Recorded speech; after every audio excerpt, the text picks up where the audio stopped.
kumanaan ka mid ah shacabka ismaamulka Mombasa ayaa sameeyay isku soo bax ay ku taageerayaan Falastiin. Dadkan ayaa muujiyay sida ay uga xun yihiin duqeymaha Israa'iil ka wada marinka Gaza ee wadanka Falastiin. Dadweynaha dibadbaxa sameeyay ayaa cambaariyay weerarada Israa'iil ee ka geysanaysa marinka Gaza ee dalka Falastiin. dibadbaxayaasha oo ay harkacayeen qaar ka mid ah siyaasiyiinta laga soo doortay dawlad deegaanka Mombasa sida xildhibaanka deegaanka Nyali Maxamed Cali oo loo yaqaan Chichapevu ayaa sitay boorar ay ku qoran yihiin Falastiin oo xor ah ama Free Falastiin. waa kuwan qaar ka mid ah dibadbaxayaasha siyaasiyiinta oo warbaahinta la hadlay.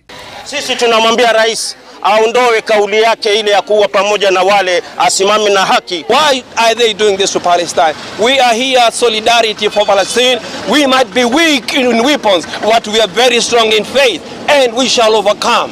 Nasimama hapa kama kiongozi na kusema sio dhulma Palestine tu, bali mataifa yote. Mahala ambapo kutakuwa na dhulma, tuna haki ya kusimama na kusema.